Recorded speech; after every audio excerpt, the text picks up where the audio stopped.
All right. Welcome, everybody.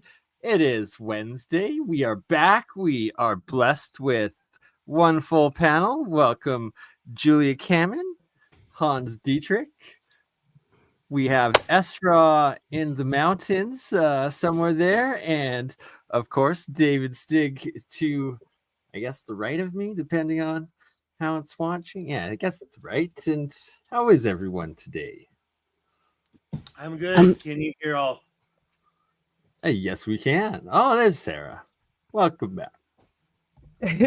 Thanks. Just had to dip out real quick. We were having a really wonderful conversation in the background, and I just needed to take a quick break before we started going. Much love, fam. Conversation with this Hans is earlier? Mount St. Helens behind me, by the way. Mount St. Helens. Just Hi, north Hans. of me. You were just talking about that.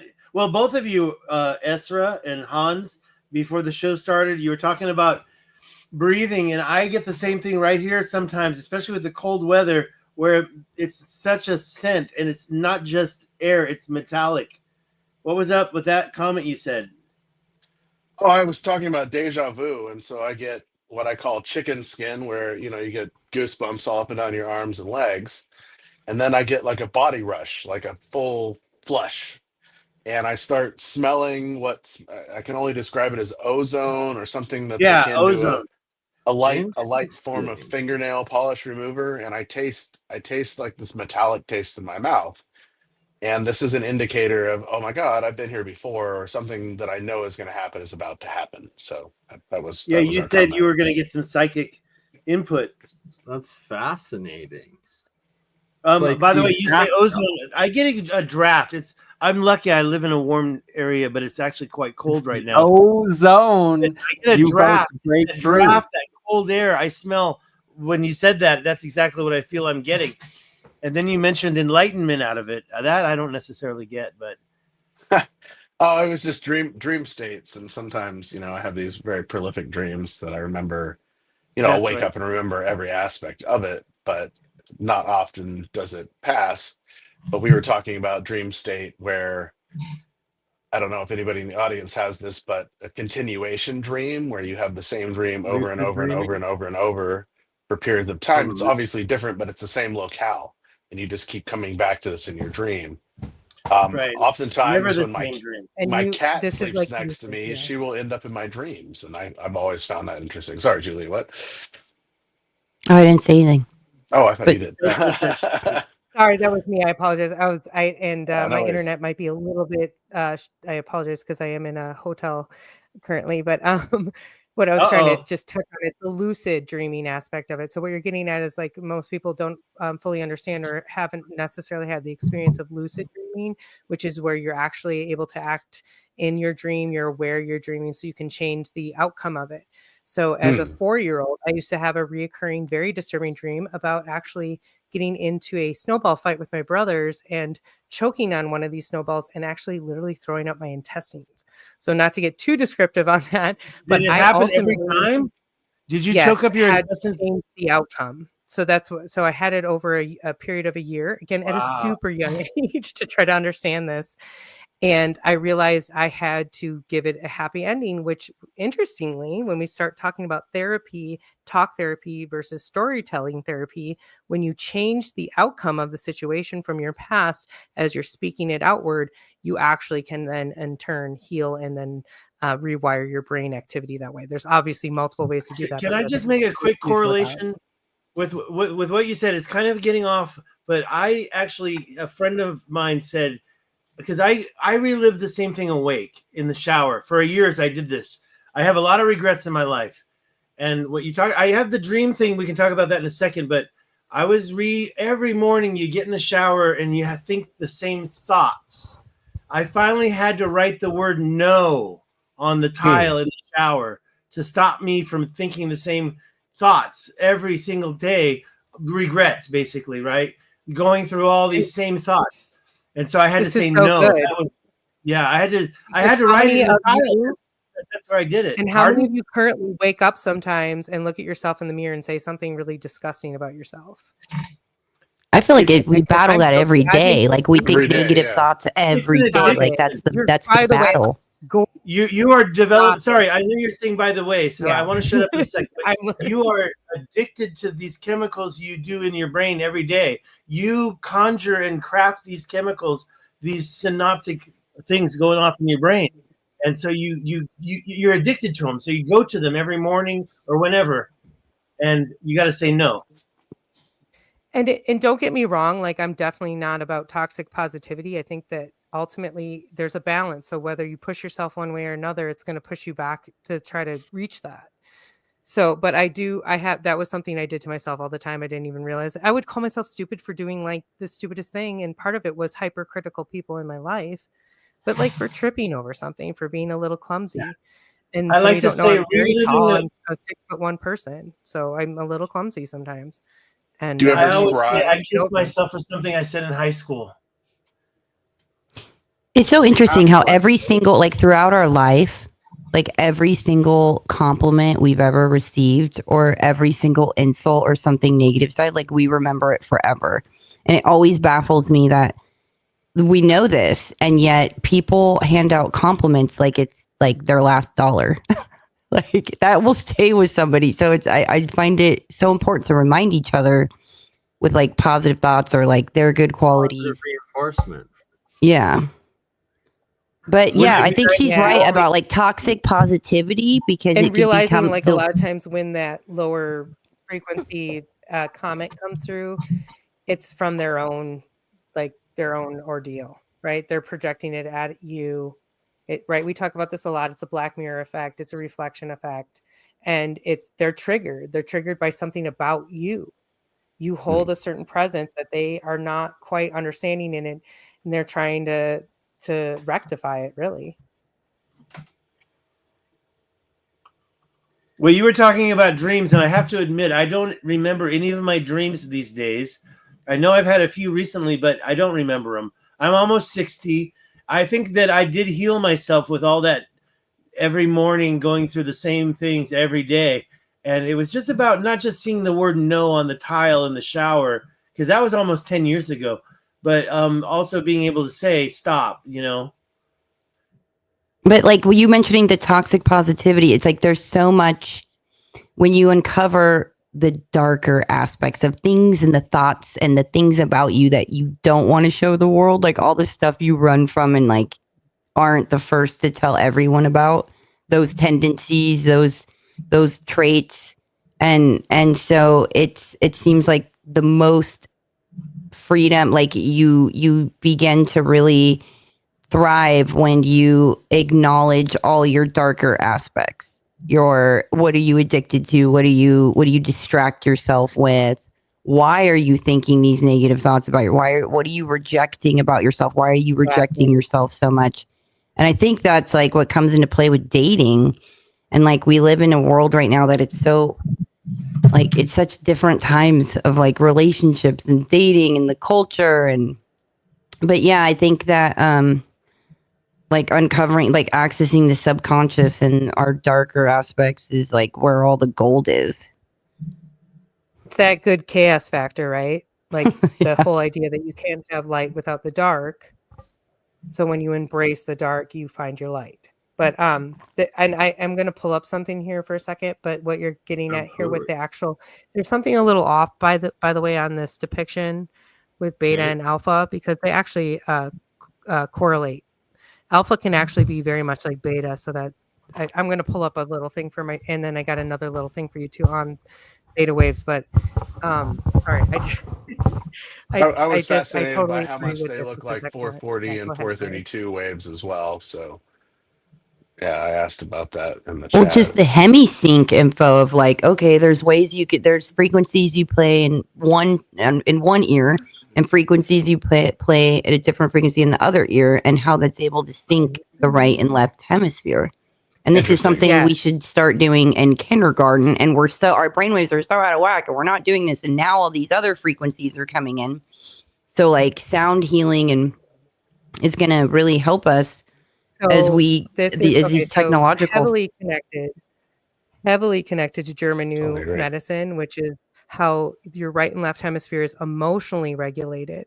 So frequency is an emotional warfare game.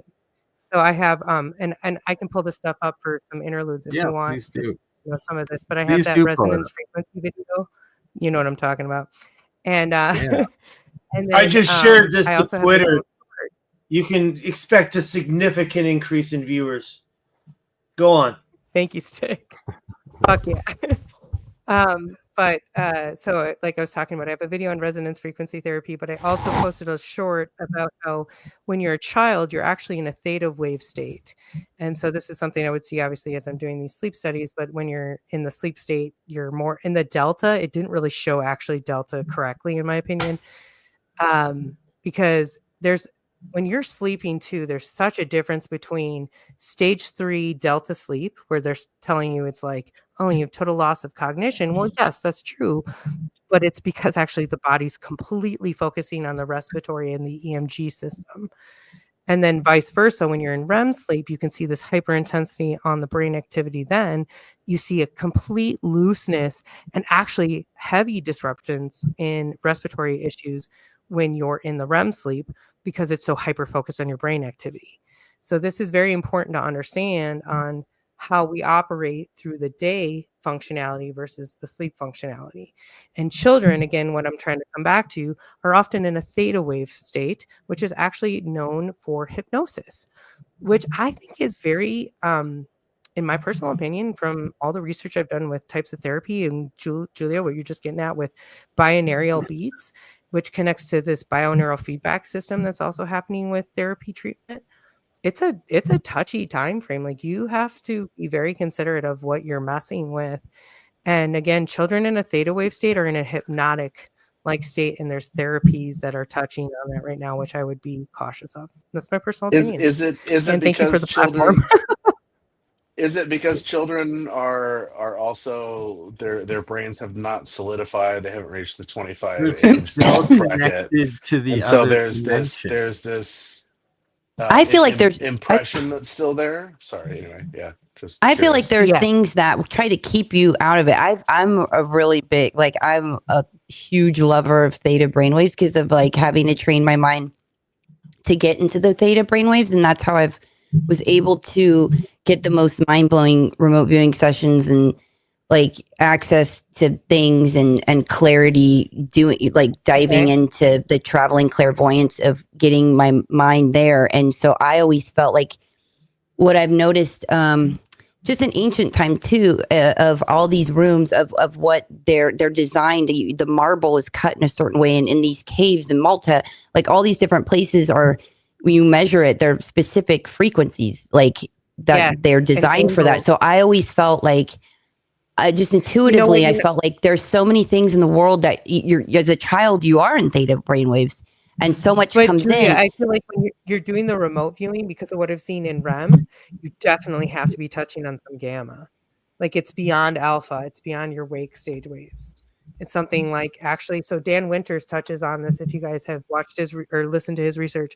And I actually mentioned this on Bernie's show quite a while ago, but my interpretation of the frequency phases were in a 3-6-9 ratio basis. Mm-hmm. So, right, like, so think about what you're talking about, and you definitely touched on theta, but probably more than you realized. You reached levels beyond that. Yeah, that'd be interesting to like really hook up to a machine and do it and measure it, because there's like so many probably fascinating things that go on.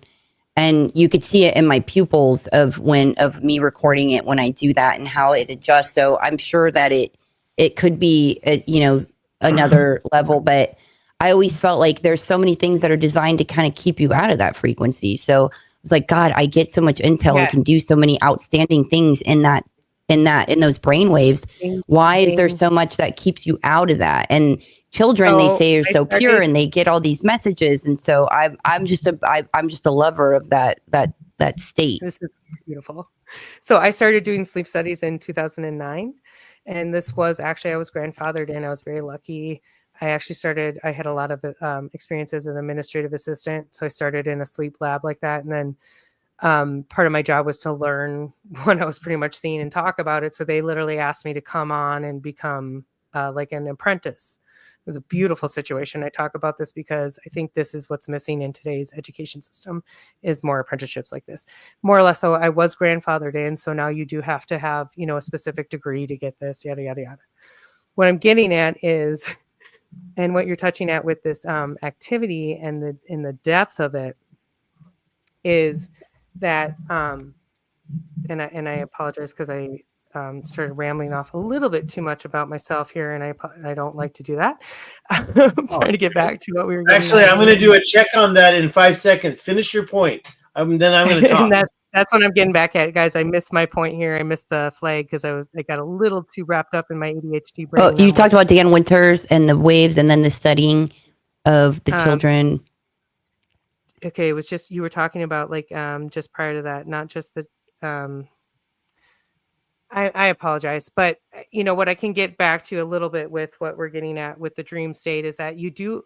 So there's something called REM behavior disorder where you do actually enact your dreams in your sleep in real life, and this is a disruptance in hormone receptors as well. So generally in REM sleep, you paralyze yourself.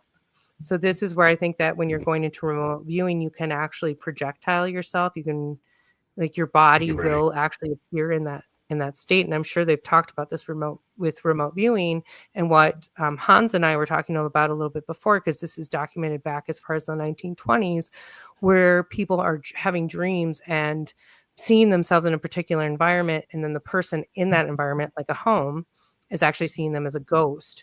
And then when they meet in real life, there's this, very interesting interaction. So how is that possible? How are you projecting yourself?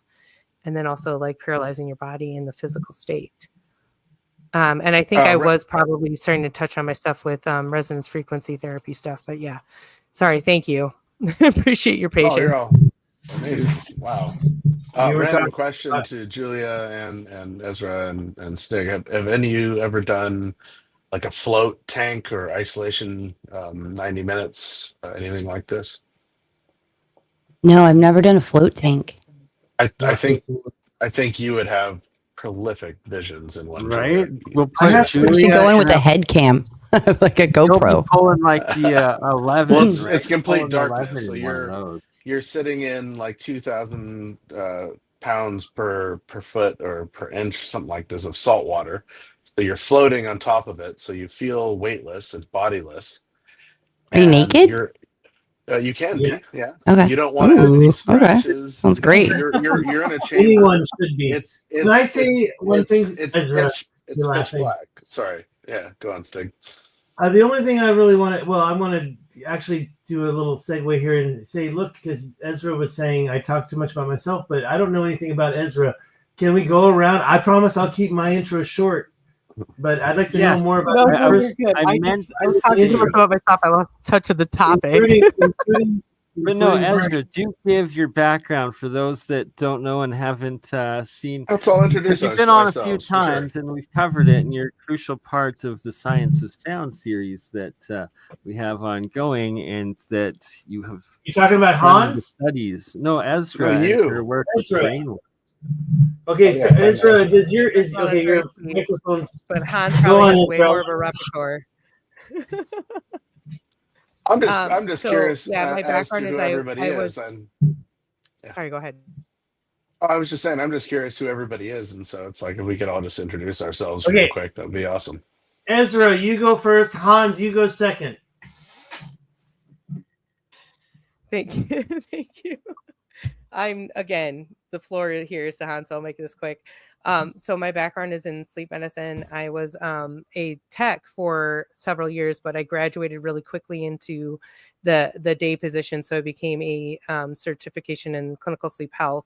So I was actually doing a physician assistant type job, my own follow-up care, but I did work a lot with ventilation equipment, as well as if you guys have heard of PAP, but then also we worked with narcolepsy, a lot of other mental health that disrupted sleep. So that's a huge part of my background. And now I've actually left because I was laid off twice during the pandemic, despite the fact that I was trained in an ICU and was dispensing ventilator equipment to patients. Where are you located? So I moved on. And as BurnEye knows, because that's actually when he and I became close friends, as I was already well versing myself in alternative medicine. So one of my videos that we could, play as an interlude, and this is like some of my stuff that Bernie's playing in the background too, because I love the Fibonacci sequence and resonance frequency therapy, which connects to the 11th harmonic, which is a lot of what we see in frequency therapy and understanding actually how we're able to pinpoint these certain parameters, or this 3-6-9 ratio concept that Dan Winters has touched on many times. So I appreciate this opportunity to be here. Zero is God, right? Isn't zero God? So you're talking about maybe, and also 0-point field, which in quantum physics proves that every single molecule and atom has a 6 to 8 foot electromagnetic field around it that is influenced by resonance frequency. We need to come back to this when we start talking. Where are you located? Yes. Ezra, where are you located? I'm in Oregon right now. I'm actually in Central Oregon. I travel the Pacific Northwest a lot. My hobby is photography and videography, so I do a lot of nature stuff. I'll play some stuff in the background for us here in a minute, but that's why this picture behind me. This is the blown up Mount St. Helens. Early morning, got up from a campsite and made my way up to this. So beautiful, love it. I always say water is the mediator between physicality and the 0-point energy of the quantum field, and we're like 70-something% water. So yeah, that's amazing.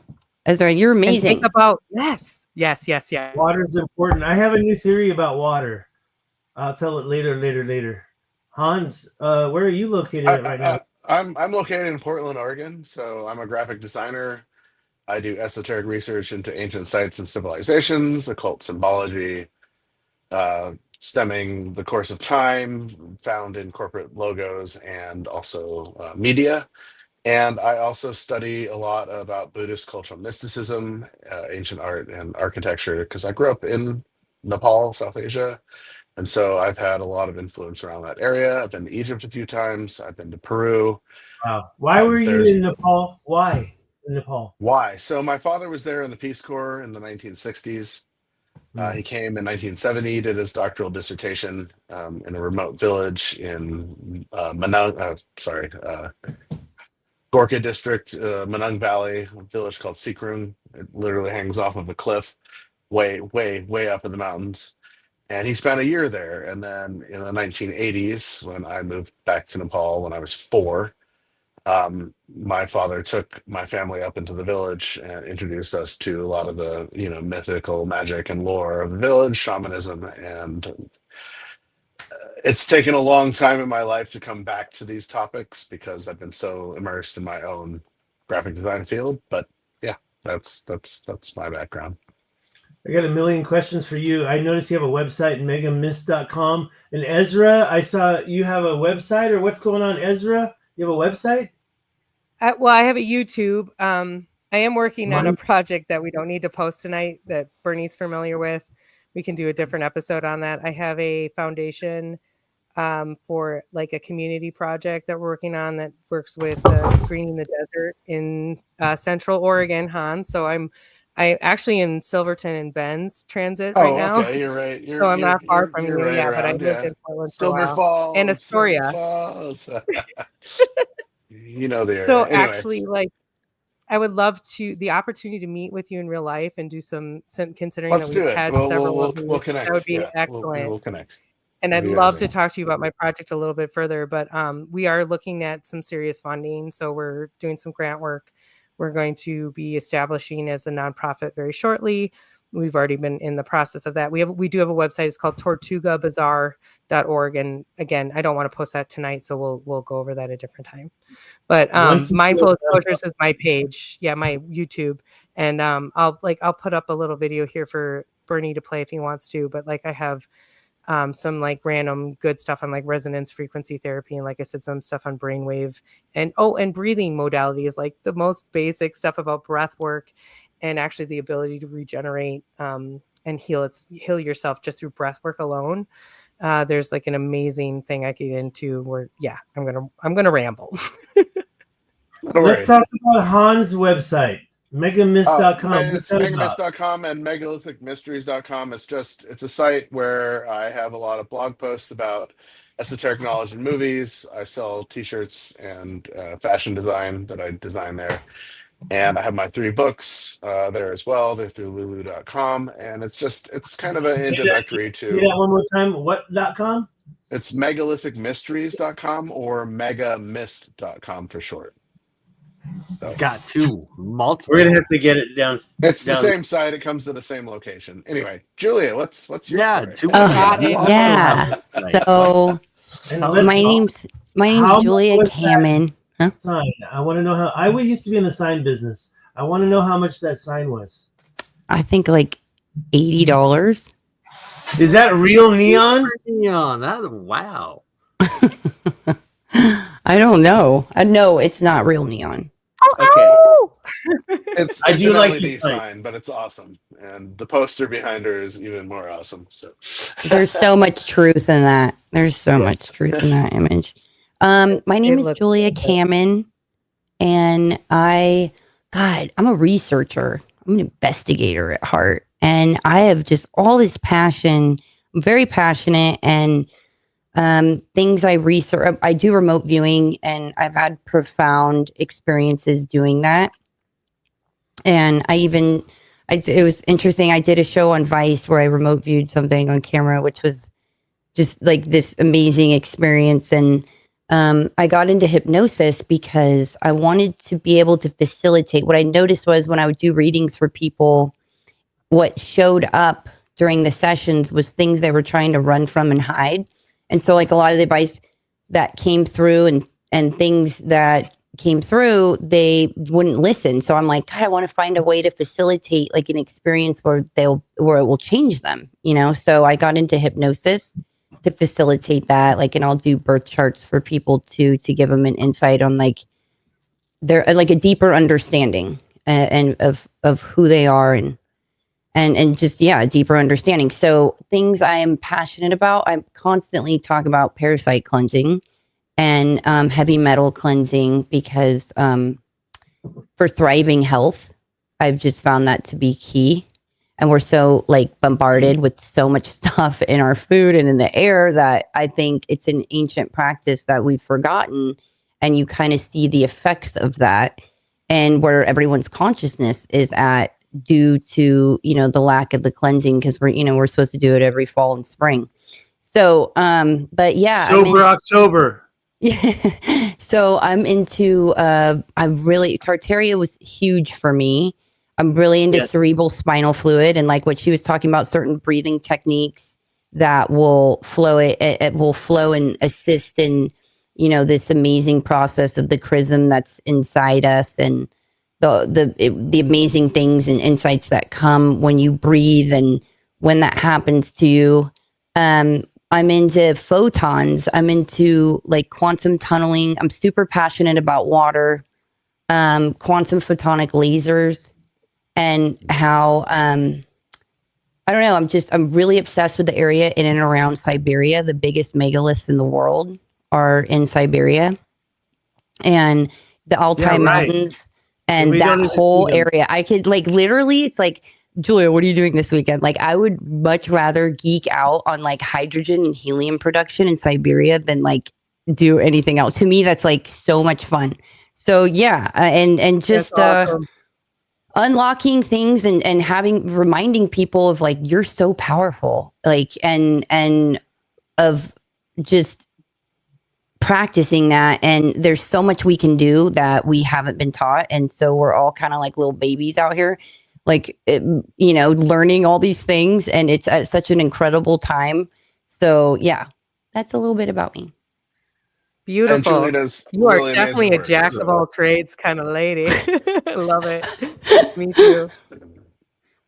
Julia does amazing work. When you mentioned remote viewing, look at that. So remote when viewing, you mentioned, I mentioned that isolation tank. You would find this incredibly beneficial, Julia.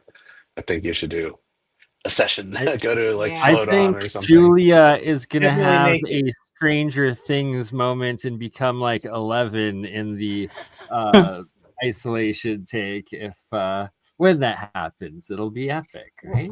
At this point, if any of you have lucid dreamed yourself in a location that you later found yourself in, which is really remote viewing to some You extent. keep saying remote viewing. I want to talk about. Wait, really quick. Wait, there's something I want to mention because I've mentioned it like a gazillion times on BurnEye show, but there's this project I'm a part of that is very fascinating. It's a tablet. It's an ancient tablet that Wyatt Earp found. They think Wyatt Earp found and like gifted it to his friend who is his pallbearer and his mining partner. And he left it in his family and his bloodline has it. And just, it's absolutely fascinating. There's, cuneiform on it, Proto-Sumerian, and there's this third ancient language, and it's Anana is on it. Like, and this was found in and around in and around Arizona. And so I took a Sumerian because like I would do sessions on it. And that's how I got a part of the project was like they had me do a session and they were like, wait, you don't need to touch it because they thought I needed to come out and touch it. And I was like, no, I got it. I'll just do it. I'll do like a mini session. And like I did. And I wrote it down and I gave them the results and they said, Julia, we didn't think you could do this. We didn't believe in any of this shit. Like what you wrote down is on the B side of the tablet. We didn't tell you about the B side of the tablet. And they were like, so would you like to be a part of this project? So I was like, absolutely. So I took a Sumerian like college course because like there's things that I'll see, but like in this, I don't necessarily know what it means. But that whole like thing is fascinating. But I just wanted to mention that. You took a college course where? Yeah. And by the way, there's Phoenician writing in Utah. Phoenician writing in Utah. All those, huh? Yeah. Yeah, dude. Like, there's Tutankhamun's his priest's cartouche was found in Utah. Like I love Terry Carter. I love his stuff that he uncovers. I love that guy. Right. Shout out Terry Carter. Hang out. I got to close out Terry Carter's show. You're in Irvine, right? Or I'm sorry, not Irvine. I meant to say Orange County. Yeah, I get to meet all the old school boys. Let's get on with the introductions. Yeah, who are you? Where's your location, Julia? Are you? I'm in Laguna Beach. Laguna Beach. And I grew up near, well, not quite near, but I went to high school in Upland. Are we familiar with Upland, California? Yeah. It's near Pomona. I think Julia probably knows that area. So Ezra's up in, where did she say she was? She's now in Oregon, traveling. I'm in Oregon, and you're in Oregon. Bend, Oregon. I'm in Oregon, and I'm in Portland. Yeah. Bent, Oregon. That's my grandfather's name is Bent. I love Bend. I was supposed to be named Bent, but I got named Stig instead. Oh, it's Bend, not Bent. Oh, Bend. Okay, sorry. Yeah, but I did hear a Bent. Okay, what's your story, Stig? Who are you? Hi there. What is my story? I'm 57. I'm almost 60. And I have been getting this wake-up call about being old recently. I got a really bad shot. That's it. I got a really bad shot in the, not the mirror, but a picture I took because I had to do my passport. And the picture, so I was doing like really well lit and I looked horrible. So that's why I'm wearing these sunglasses. There's a statement about passports. If you look like the passport in your photo, it's time to go home. Then you're going to love this. Watch this. I was trying to open my Twitter. To show you another picture, but watch this. This is horrible. Don't take your passport photos in the morning. I've had to look at this picture for 10 years. No, not allergic. Oh my goodness, that's amazing. Okay, that's it. I've had to look at that for 10 years. Bad angle. Do not do your passport photo in the morning. Get it after you woke up. Make sure all the gravity's kicked in. Okay, so my story is don't do it when you're in the middle of an abusive relationship and you've gained like 40 pounds because of that. That's my photo. She didn't deserve me. No, I'm just joking. Truth. I'm just joking. Was I the abuser? Probably. Okay, no, so I want to make it quick. I'm an artist. I painted that behind me. It's for sale. I'm trying to raise money. That's 5 foot by 10 foot wide. It's called The Path. The other paintings I have, I'm working on the Rashat structure. It's the Eye of Africa. I've been there 3 times, and that's my current passion is ancient history. But I'm going to be getting back into the art. And so I'm going to try to sell some paintings to raise money. I am running out of money. So I'm either gonna have to get a job or get creative. And so I am gonna go back to the Rashad structure this month. As far as introduction goes, I am from California. I was born in San Francisco. I became artistically active in like 85. I graduated from high school 85. I went to Guatemala, learned Spanish. I joined the army, learned Chinese. And I'm really interested in, Hans, your story about where you're from, because I'm very interested. I've been to 35 countries now, and I've seen the world, and I don't mind staying home. It gets tough after a while. But I do have a connection. I was in Taiwan 25 years, and I do have a registered company there. If I go totally broke, I got to go back there to work. And I have a registered company, and I'll start that up again. Well, if you ever need graphic support, I will help you out. So, well, we can talk about all that. I've been doing graphic design myself my whole life. I self-published 2 books. They're on Amazon. One is not porn, not sex tourism, but called Not SARS, Just Sex. Written by Gitz Ferrari. Gitz is Stig backwards. It's my pen name. It was about the outbreak of SARS in Taiwan. I should be selling this already, and I don't even mention it in my freaking ancient history videos. Wait, are you connecting it to like the sex trade in that area? I'm curious. I say that one more time. Is your title connecting it to the sex trade in the area? Well, no, the sex trade is a serious issue, and that's why I always state I'm not into sex tourism, or I don't believe in prostitution and sex slavery. I know all about it. What does that wording then mean in the title of this book? Well, okay, and that's the thing. It was a play on words, and a few people knew. It was a 976 commercial, and where they said not SARS. You don't think there's any connection? Just sex. I wrote the book. It was actually just a commercial. I heard there was. I really wish I had used a different title after all these years. And the cover, I'm like trying to show off some girls. They were my students.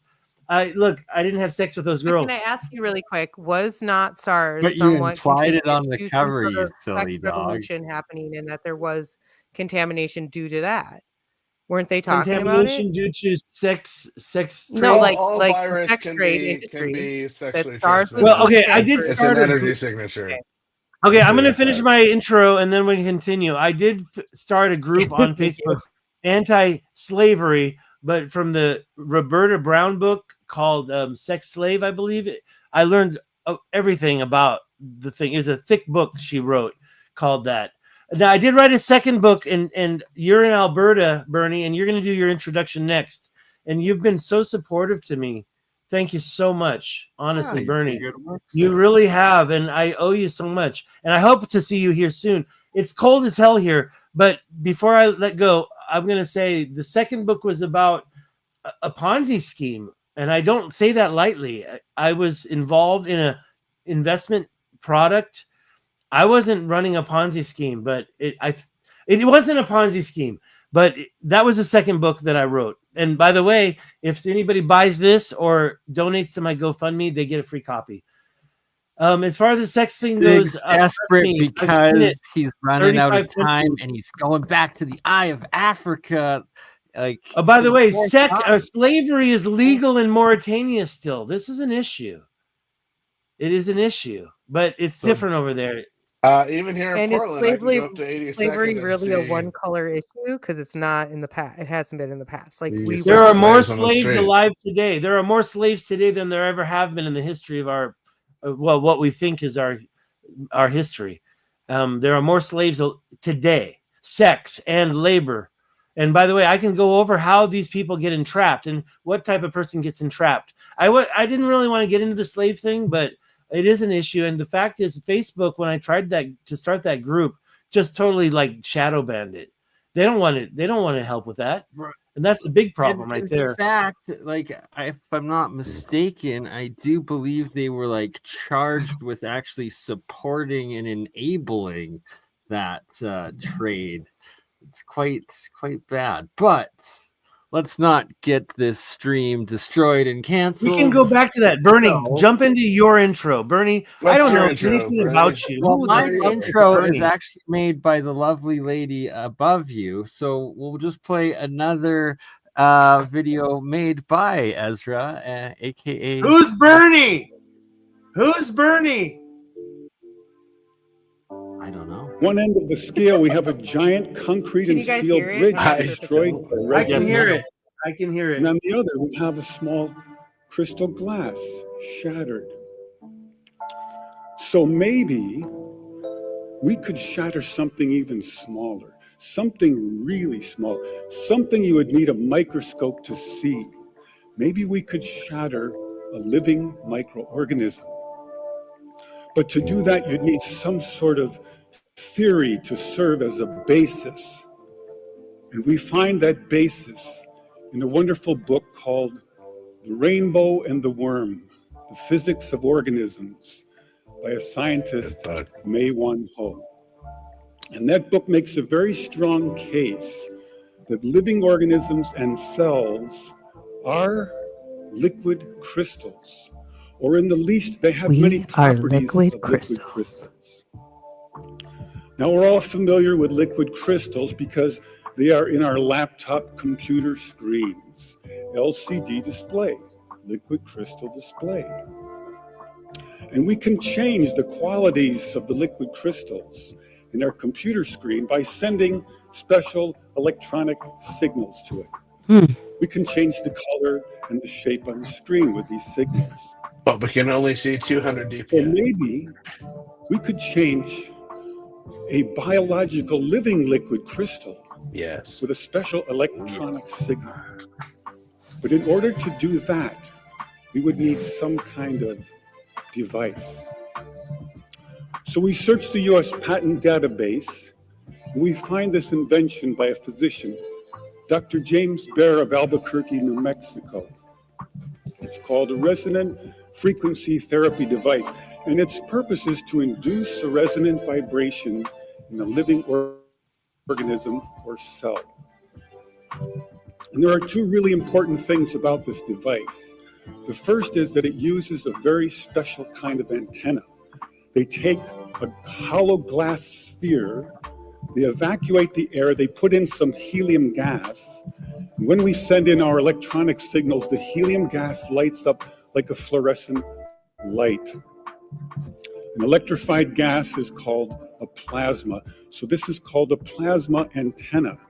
And it has many special properties uniquely suited for this kind of work. The second important aspect about Dr. Baer's invention is that the output always pulses. It's on, it's off, it's on, it's off. And now we go to the biology laboratory and we take Dr. Baer's device, and the hunt begins through a microscope for a frequency which will shatter a living microorganism. So now we're searching for the magic frequency. And we start with 100 hertz, and we look through the microscope to see if anything's happening. We watch for 5 minutes. Nothing happens. So we try 101 hertz. We look through the scope for 5 minutes, and nothing happens. So we try 102, 103, and so on. Over the course of 15 months, we try hundreds and hundreds of frequencies, if not thousands, until we find the magic combination. The answer is you have to have two input frequencies, one low, one high, and the higher frequency must be 11 times the lower. The 11th what harmonic. Musicians would call the 11th harmonic. When we add the 11th harmonic, we begin to shatter microorganisms like a crystal glass. These are the first videos taken. We showed these videos to our friends in the biology department. They said they hadn't seen anything quite like it. It seems to be a new phenomenon. So now we know we can destroy a microorganism. And the question comes up, but can you target a specific organism with a specific frequency? We now know that cancer is vulnerable between the frequencies of 100,000 hertz and 300,000 hertz. So now we attack leukemia cells. Leukemia cell number 1 tries to grow a copy of itself, but the new cell is shattered into dozens of fragments and scattered across the slide. Leukemia cell number 2 then hyperinflates and also dies. Leukemia cell number 3 then tries to make another cancer cell. The new cell is shattered and the original cell dies. But killing a handful of leukemia cells is not enough for a patient. What kind of numbers can we do? In repeated controlled laboratory experiments, independently assayed by the 2 top experts, we killed an average of 25% to 42% of the leukemia cells, as high as 60%. They also determined that we slowed the growth rate of the cancer by as much as 65%, so a double effect.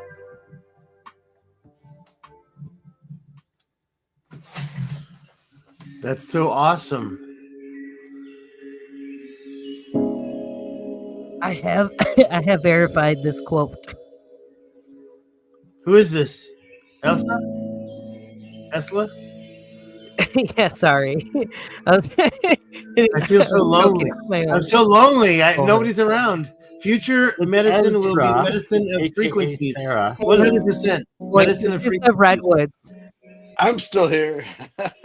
We're all still here, but we have to give a discretion that this is healing of the soul and spiritual, and no medical advice being given, just experimental science. No, but it's still And technology. a And huge that's FYI, interesting. I'm not a doctor, and my licensing actually requires me currently to work under a board-certified sleep physician who can also suck my. I'm just kidding. Full disclosure, I'm not an archaeologist. Appreciate you guys. This has been a good night. You guys were talking about remote viewing. I'm just a before. researcher.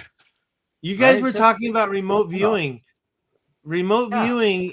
Check out my #1 video from like 2013. Forgot the year. 13, I think. Remote viewing by David Dubine from Adapt 2030. I don't know if you know that channel, but we used to know each other in Taiwan. Old school conspiracy channel. Esra, can you post that in the chat? That was an amazing video. Sorry, just curious. Which video? Oh, the one that we were just watching? Yeah, oh my God. Definitely being able to create. By the way, I didn't catch what was the weapon they used to. They use a frequency on those cancer cells, and I do believe. Raymond the Rife. Is that Terrence McKenna? That wasn't Terrence McKenna, was it? No. So Royal Rife worked with somebody called Dr. James Baer, who took the resonance frequency into plasma technology. So that's what Anthony Holla did with Nova Biotronics, is he took both the Rife and the Baer concepts and put them together more or less, but more on the plasma gas side of it, which was what I was trying to show you guys, because I actually took that from his website, some of that imagery, so that you guys could relay. And then I was trying to show also through imagery the 11th harmonic concept, because it's really important in this. Like with the Rife machines these days, like none of them have the plasma tubes, which is like huge. Right. So missing component. Get at this with, because like, see, there's so much conjecture on. Let me get back to this 11. It's like 100 to 300,000 hertz. We now know. So 100 to 300,000. So I want you guys to get back to like old school concepts of this, and old school concepts get just straight up into musical theory. So this gets into like primal screaming. Like, we as a culture, we don't sing. We don't express ourselves. We don't primal scream. Sorry, I'm trying to find the exact point where I actually I do. You don't know that. There you go. The neighbors that's why complain I a lot. wanted to bring up the 440 hertz versus 432 hertz, because a lot of our music today is it's called a saw pattern, and it's very grating, and we don't necessarily recognize it because everything's digital. But the old music was just a shift off of that. You don't really harmonically, you don't really notice it, but you do physically. Yeah, for sure. Anyway, No, this is beautiful. Key point. Because this actually really quick, this actually coincides with the resonance with your actual brain and Hertz activity, where he was showing, and what he did show you with the gamma, alpha, beta, where he was showing the Hertz, that's accurate. Now, the actual like descriptions, unfortunately, were not, because it does traject so heavily. We are very unaware of the fact that, like, again, your REM sleep is going to have gamma, beta, alpha, theta, and delta. And people don't understand that. And delta can have alpha in it. And we're seeing this actually as a trajectory further with electronics. So this is why I will tell you all, like, monitor your blue light activity, monitor your time exposed to this in front of you, because the more you just literally put your hand on a tree for 20 minutes, and I could get into the whole science of that and what's been documented there, is or even micronutrients. Yep, hiking through the woods. Yeah. Well, like if your left ear hears 200 hertz tone and your right ear hears 210, your brain perceives the difference and begins to sync to that frequency. You were talking about this earlier, Julia. So the hemisync. What is this all about? Sorry. It plays like Monroe. I have extreme tinnitus, so help me solve that problem. The hemisync with Robert Monroe came up with it. You guys ever heard of the Monroe Institute? Oh, absolutely. And Monroe Institute, CIA funded, right? And connected, and MK Ultra connected.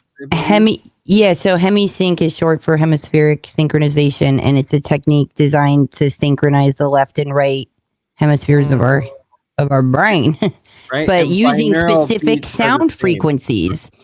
And so, to enhance focus, deeper the meditation, altered states of consciousness. I'm always looking for things to amplify, like for what I'm showing you right now. So you're literally they're literally telling you how to separate it, and we're literally showing how to eradicate cancer cells by connecting it.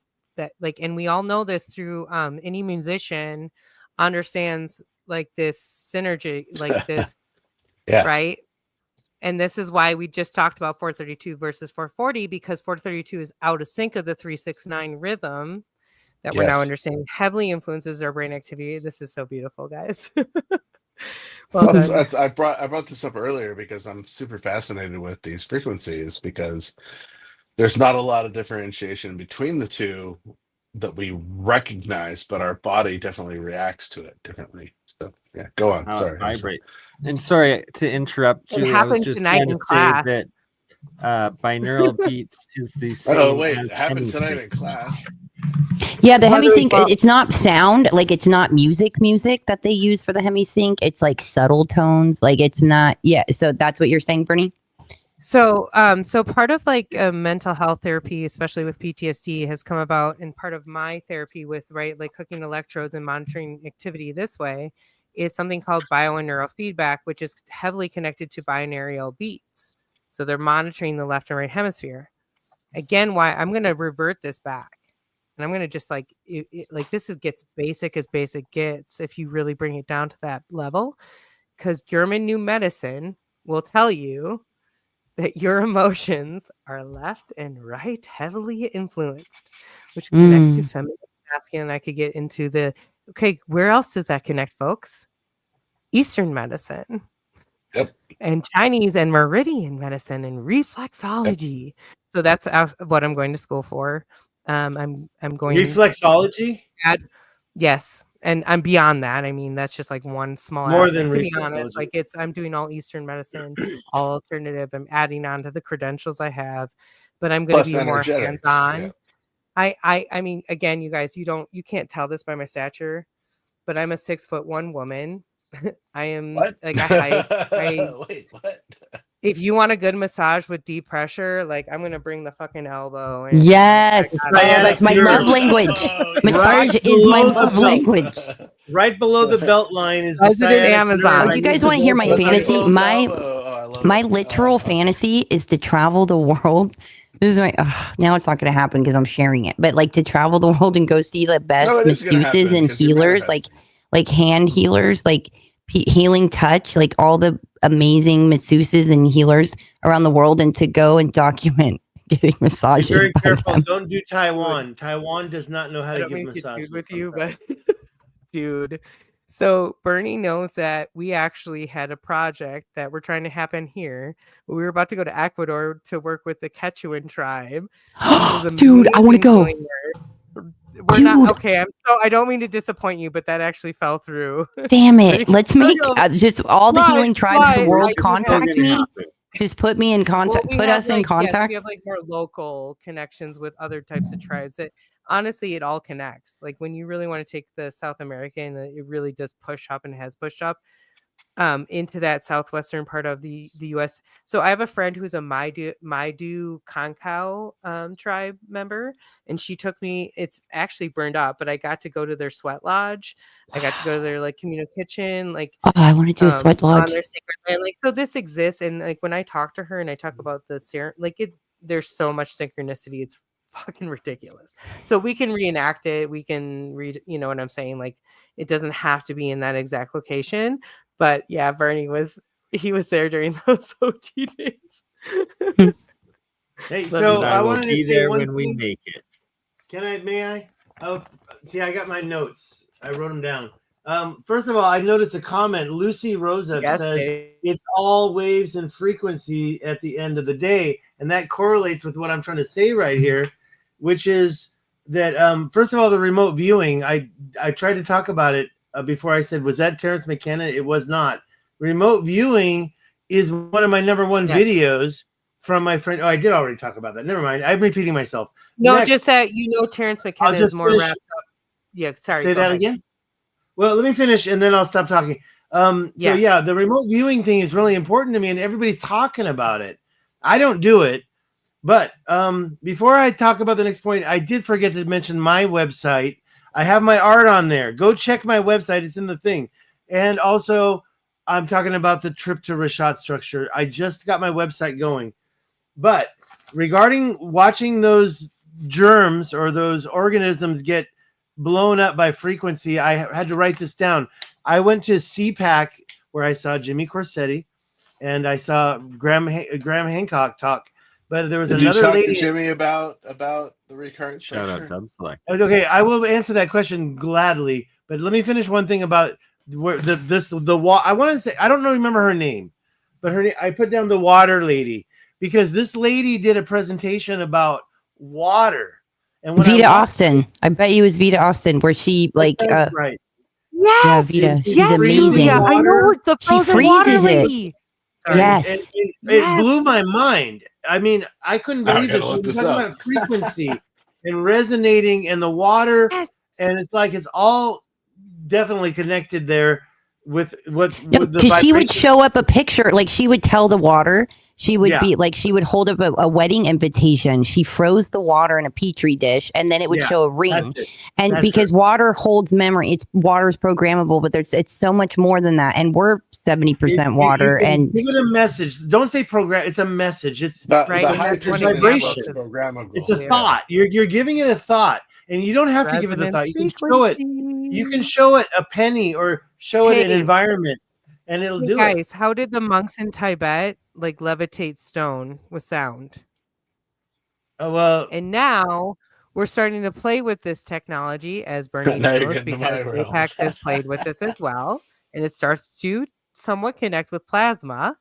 But now we're able to actually create free energy with the same experiences. And also this is a heart of inspiration in the LA fires. A lot of what actually came out of it were the sound bowls. They survived. They were relatively unharmed. The sound bowls, they weren't charcoaled, and they continued to hold the sound. You know, why is that? Because it has to do with the material, of course, but it's resonance frequency. It's all about frequency. And by the way, I've been to the Rashat structure, and I think that it was created by a Birkeland current, plasma, frequency, energy, not electricity, but related, and a long time ago. And it seems much like the Grand Canyon and other sites. Yeah, definitely. frequency. I was trying to find my pictures of my own frozen water ice samples of showing structured water, but yeah, it's so fascinating stuff. Jerry Pollack. I got a bunch of Julia, pictures. have you ever worked with water in any of your remote viewing sessions? Oh my God, yes! I actually wrote a book about it. I need to find somebody to polish my book. The majority of it is about water, but it all started from a profound session I did for that show and what I was shown for that show on Vice, and it was amazing. But the Jerry Pollack, he's freaking awesome. And I was going on a rant on Andreas's show last week, talking about like how he proposed this like groundbreaking idea that when we breathe, it's not just oxygen like our bodies need, like that we need to survive and thrive, that it's the electrons from oxygen that are like the real stars of the show. It's like, because like instead, like so oxygen molecules don't just dissolve in your blood, like they lose their electrons, these tiny particles that are carrying electricity, and those electrons are then picked up by the hemoglobin in your red blood cells. And so your red blood cells act like little electric shuttles, and they deliver these electrons all over our body, because electrons power like these chemical reactions our body needs to survive. So they're like the fuel for your cells' engines. So like of looking at it is like when we're breathing, we're not just taking in oxygen, but we're recharging our body's electrical system. And that to me is mind blowing, you know, especially in this technological age of wow. And if you sign up for simulation theory as well, of like, we're in this construct and we're you know, we're electrical beings. Our bones, huh? What? No. Yep. Hans was saying something, but it wasn't loud enough. Hans, what did you say? I think we lost Hans, maybe. Oh, we lost him. Okay, because he's all frozen now. Okay, he said we lost me. We all went into spiral mode there for a second. No, that was just you, Hans. Yeah, that was just you. We were all say something too, Hans. You said something. What did you say? Must be on my side. You had buffering. I was just complimenting Julia on what she was saying. It's like spot on. Yeah. She's just looking at it as like our of just our body, like our bones are piezoelectric, you know, and I just feel like our third eye, our pineal is almost like a receiver that taps into a source, right? And just we're electrical beings. We need voltage. Like we're supposed to eat for voltage, and just like, wow, like there's this, I always talk about, there's like this organic source, like there's this organic version, you could call it the Christ consciousness, and like an organic version of that. And then there's the mechanical version.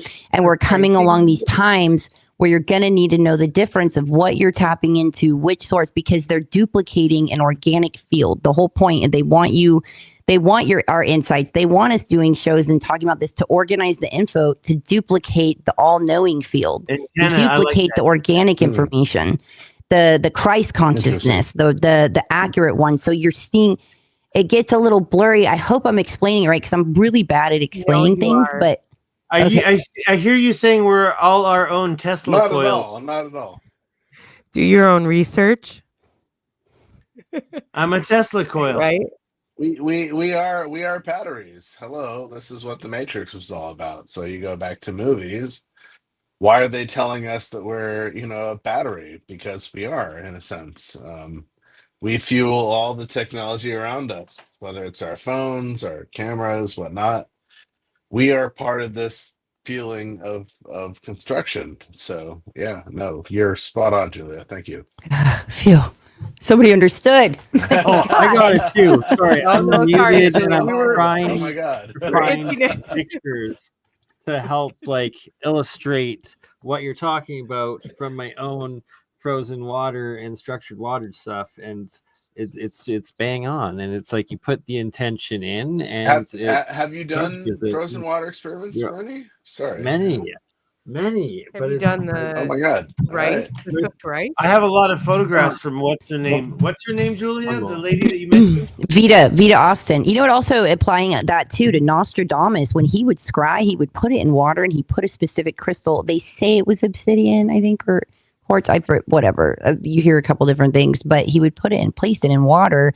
And you apply the information that Vita Austin's amazing, beautiful work has done, which takes Emoto's work like a whole nother level, because Emoto showed like, oh, when you talk to something, you program it with this, you charge it with that, it becomes that, and look at the effect it makes. Well, she took it to a whole nother level of like showing up a French braid, and then it literally, when she froze it, like it copied the field, but she also asked it a question, or when she said her name, it then or she asked about her mother. She asked about her mother had passed away, and it gave her initials the way it gave V and an A, which Vita used to sign her name like that. So we're talking about something more profound where spirit is able to enter this. Like it's this, the water is so magnificent. This same woman has had like pregnant women like speak into the water and like project certain imagery. And all of this is conjectured right into their own family path. You can't deny it, right? And so for me in my own personal journey, and I feel like as I'm hearing this from a lot of you, there's syncs. There are syncs you cannot deny. And that's my path. And I'm hearing that right here, right now. So thank you, Julia, for sharing that. You said there's interactions in the dream world, and so there's also this as well. And so we have the ability to pull some of these ideas out of our dreams as well. And so I think that's also huge here, because what are a lot of these constructs? Well, are they dreams? Brandon's from my channel. I saw one that she did. I saw her at CPAC 2023, and she had a penny. She showed a penny to the water, and the water duplicated the penny. There was Lincoln's face in the water. Okay, it blew my mind. Yep. Hi, Lucy. So one thing I would love to remind you all about what we're talking about right now, an intention to water alone. So before I play this video that's in front of you, Wim Hof is known for his ice therapy treatments, okay? But what you don't know about Wim Hof is why he got famous was he was working on a project where he was injecting straight to the veins Ebola, excuse me, or other like heavy, like serious, like, you know, heavy and I can post the post the video, the original research on this. So if you want me to back that up, there's no problem. What I'm trying to get at is that he taught these people, there were certain people he taught multitudes of hours prior how to do a breathing technique to stave off any symptoms of this heavy influence and this like sickness coming on. And then he had a group of people who did not have that time frame. And he taught them so many hours before, and they were prepped in advance, and they went through this. And these people came out without having symptoms. So when I get real vague with where I'm going here, they had, and I didn't read that comment, so I apologize. But if you want to get into the details of what it had nothing to do with ice therapy. So a lot of people like conjecturize that, and what his original, why he originally became famous was due to breath work alone. So what I'm getting is he injected them. They were able to stave off any symptoms within a 4-hour period just by doing the breath work alone. And that to me was very profound. Like the cerebral spinal fluid, it stores light and it's constantly transmitting vibration and light. And it's this energetic fluid that it creates that can reach every center of the brain and the entire central nervous system instantaneously. And meaning that so it creates these spontaneous states of consciousness that arrives not through mental thought, but through a wisdom of light that is conducted by water. And this, ladies and gentlemen, is flowing inside of us. So when you do certain breathing exercises in these monks, you hear about these monks that levitate. They're accessing, they're knowing how to move that. Because there's certain breathing practices that will flow your cerebral spinal fluid. And what's that guy's name? He literally says the soul swims in the cerebral spinal fluid. And guess what? Ocean water is one molecule different. like our cerebral spinal fluid. One, it's so similar. Like, right, like I could like take you on many different paths. Yeah. Sorry, go ahead. No, I'm just saying. Yeah. Anyway. No, Hans, we're taking over, please. Oh, I was just saying, Julie and I did a great show on this about a year ago about soma and cerebral spinal fluid and how it affects, all of us in a different element. So yeah, check that out.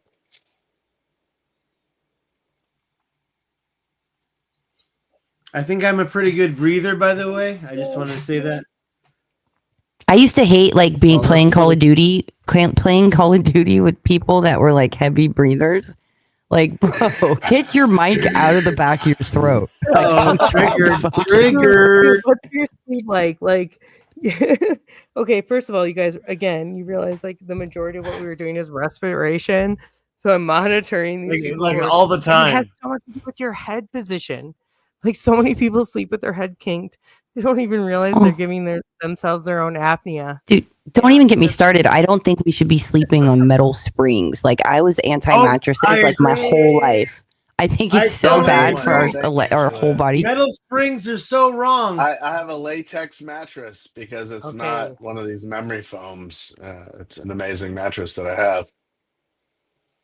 But I also have a gird pillow, which allows me to move up above and sit at a specific angle when I sleep. And this has been so amazing. It's, oh my God, one of the best things I ever purchased. Propping your head up so you don't have sleep apnea, sweetheart. Have you guys seen those things? I want to try one where those mats you put it where you sleep and it's like the resonance of the earth mat, an earthing mat. Grounding one? Are you kidding me? Yeah. A grounding mat?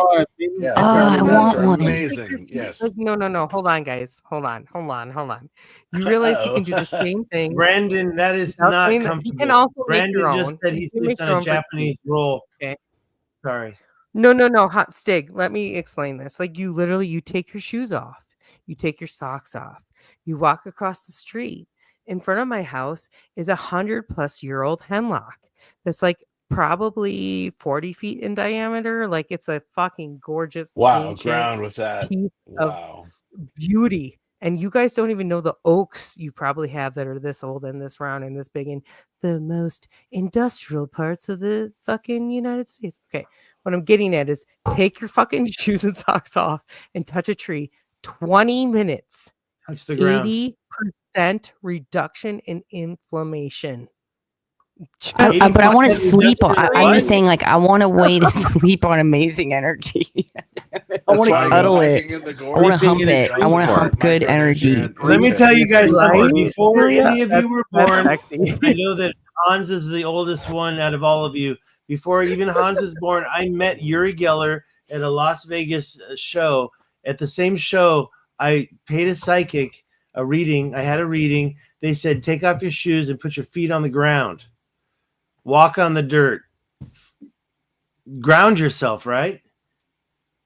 Yes, you need to. We all need to. I mean, this is key. I go out in my backyard every night. Even if it's freezing, I will step on the ground and do it. Yeah. I always do it. And by the way, I'm filthy around here, but I ground myself in my kitchen because there's stuff that needs to be swept up. And I walk right on top of it. I'm sorry. My neighbors know I'm like so weird. They'll see me, my hands on the tree, and be like, "Oh, Julia, you got to touch the trees.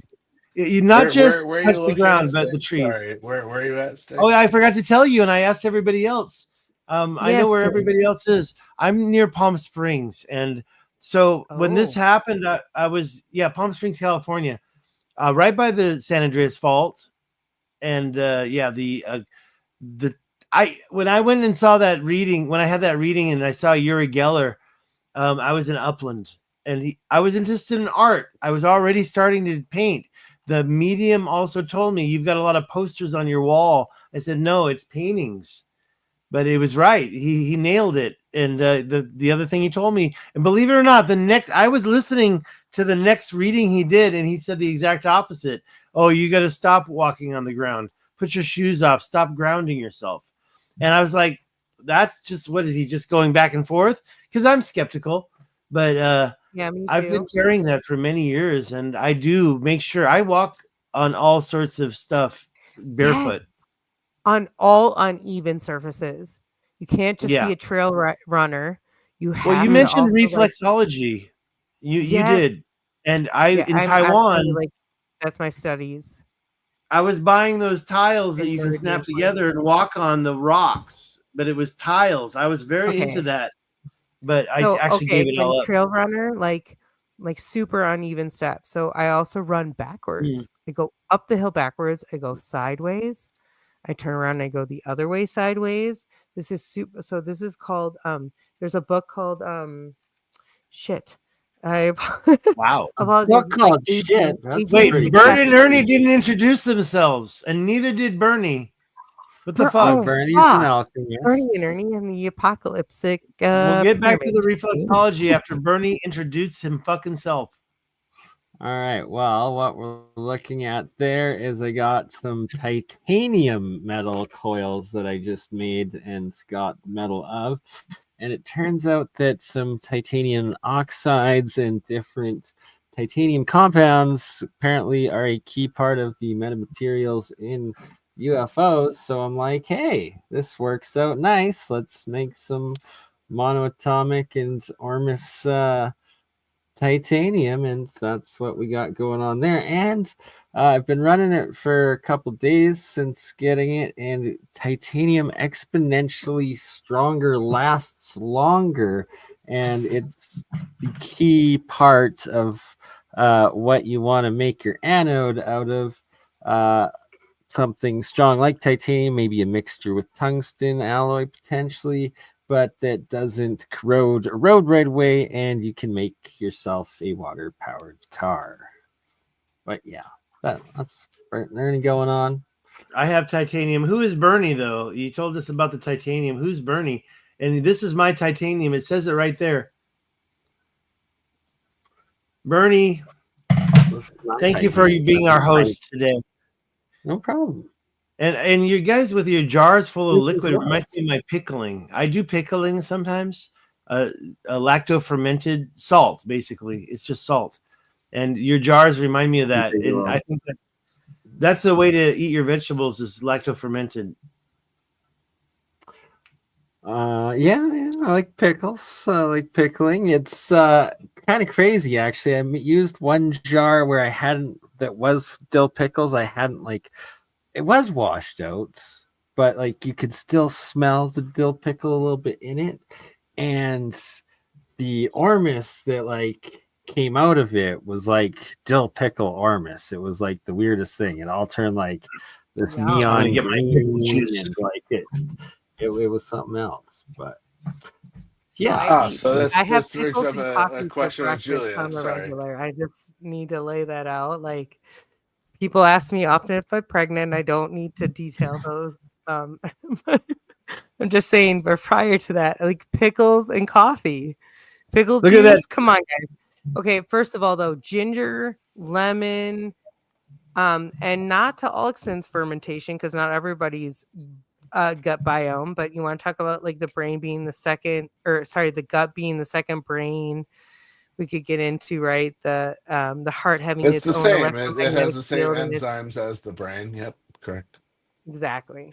Right. So it does all connect. If you can't fully articulate that, in my personal opinion, you're kind of missing half the point in why I get back to balance. At the end of the day, every fucking thing you do is power of intention, which is connected to balance. Sorry. Getting a little on my. Oh, that's so true. No, you're. But if you notice the sheeple next to me, that's real life. I took this photograph. That's a herd of bighorn sheep, heart, Mountain, Oregon. One of my favorite ever fucking things ever in my life. What are those animals? Are those animals? They're bighorn sheep. Bighorn sheep. Yeah. Okay. South of Bend, you'll see a lot of these. Yeah. Interesting. I saw a lot of elk in my travels up to Montana. Very nice. Well, you'll see bighorn sheep in Montana, that's for sure. I'm having some pickle juice. This is no vinegar added, lacto fermented. That's amazing. Girl, if there's any ladies watching, if you ever get cramps, the best remedy for it is just drink pickle juice. Interesting. What? I believe this is the pickle juice they're talking about. Yeah. Dr. I understand Gundry. calling it a little bit more. Thank you. Dr. Gundry says, don't eat the pickles, drink the juice. I'm putting this back in the fridge. I always drink pickle juice when I'm like late night. I'm coming back. Hungover? Oh, it's probably the best. It's probably a great hangover remedy. It's amazing. It's so amazing. Yeah.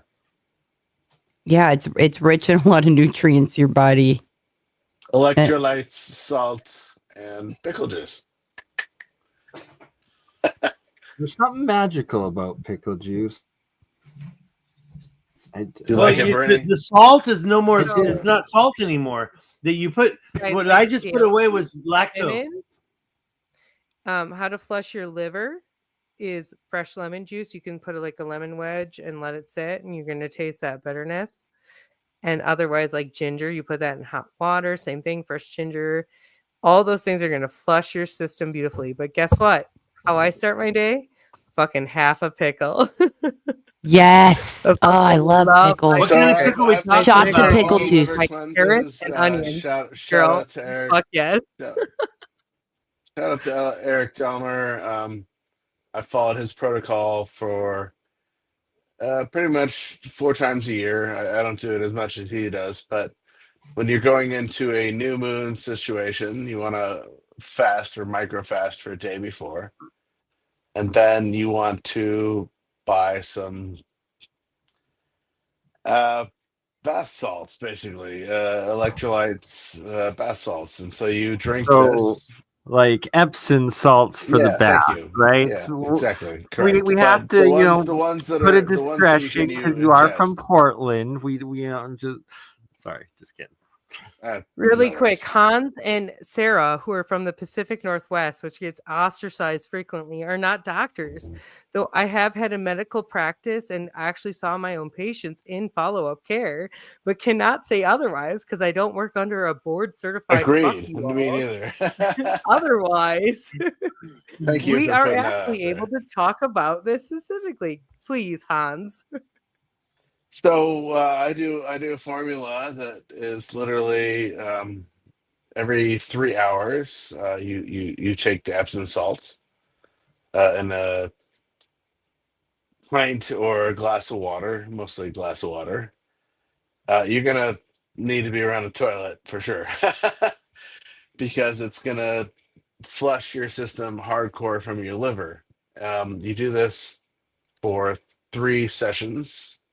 So every 3 hours, the day after you fast, obviously you need to fast before this, which is key. And then the next day you wake up and you do it every 2 hours.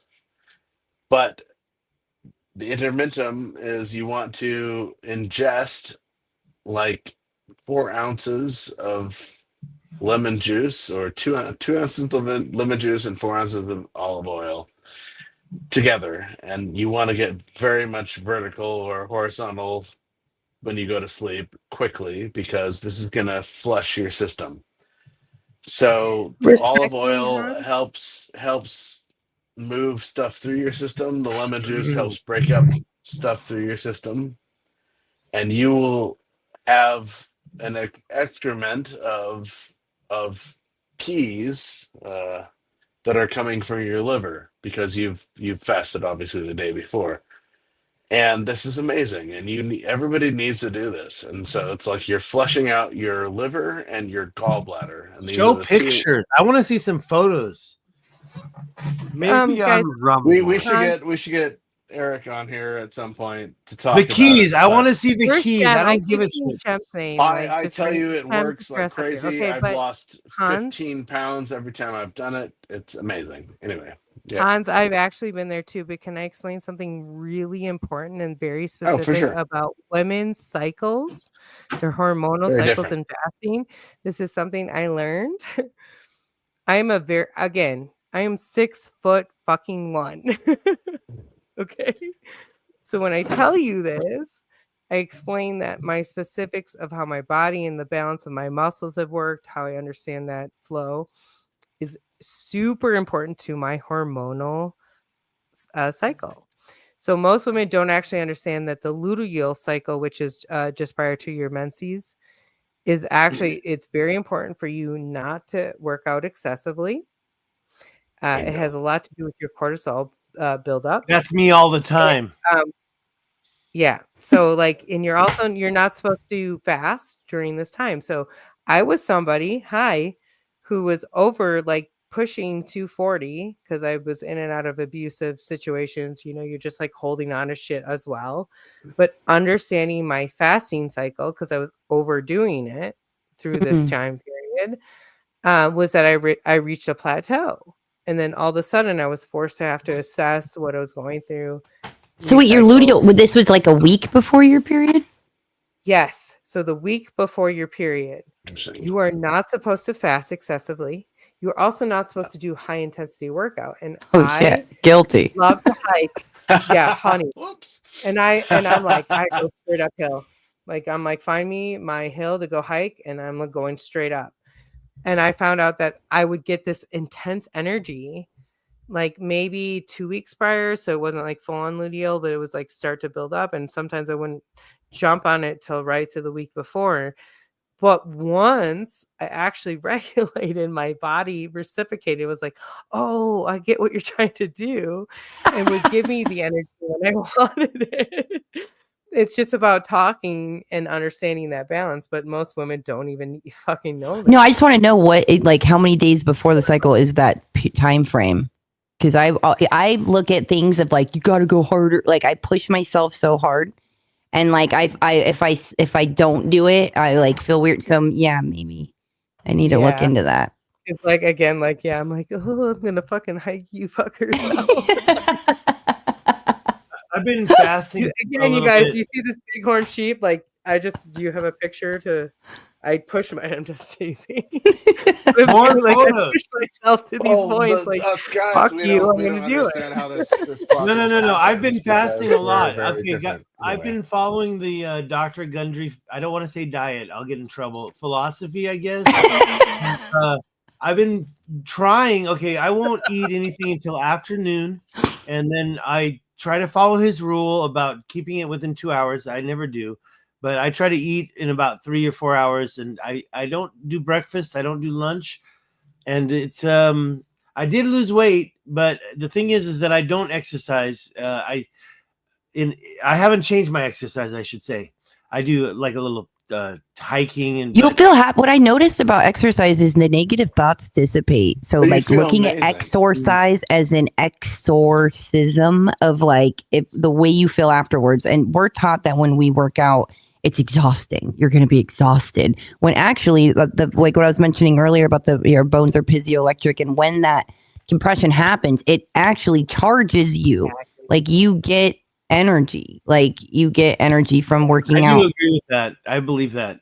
I try to avoid doing it only to save my energy. I feel like watch how much more energy you'll have of just 45 minutes a day or like half an hour. My new goal is to walk after dinner. Outside, I will be honest. I have a lot of things I need to change about myself, and mainly I have to.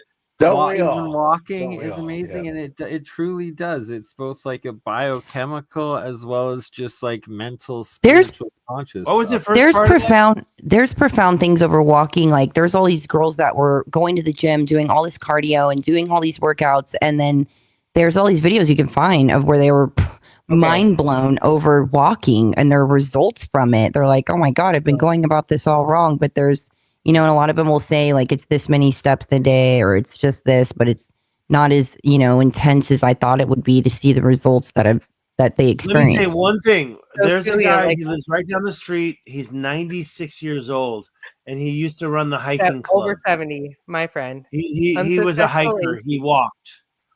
She hikes with me to this day. We do 5 miles in a state forest area, up and down. Who is this? And actually, I will be honest, I love this woman to death, but she totally does like a little Kahlua, like a little Bailey's.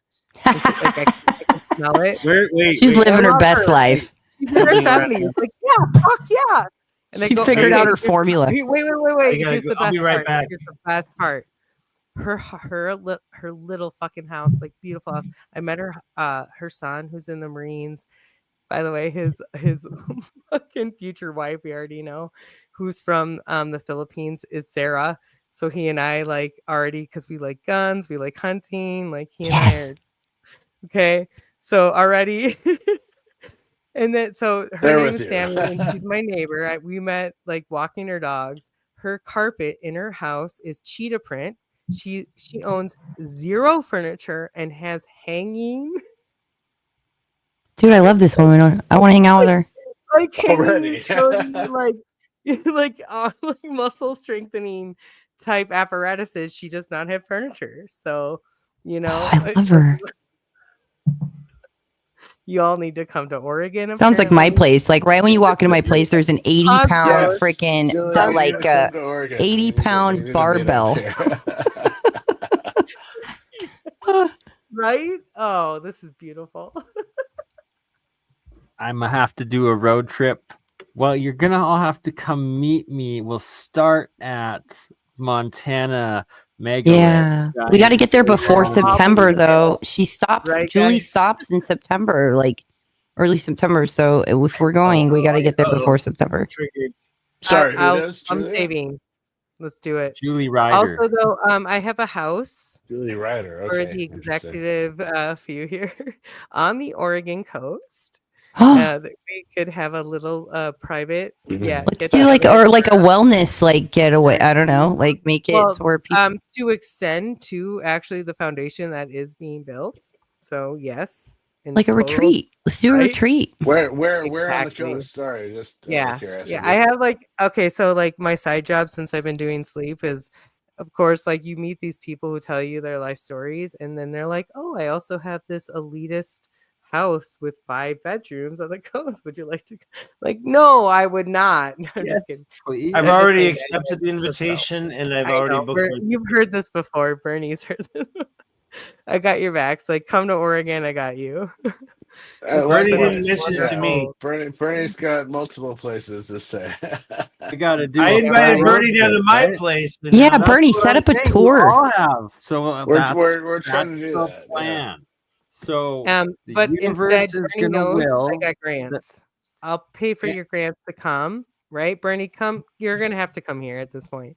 I got your grant, his grant. Let's go. Let's get it done. Carlson is already. No, I'm just kidding. No, he's not. Like, let's not go there. Ultimate road trip. It's happening.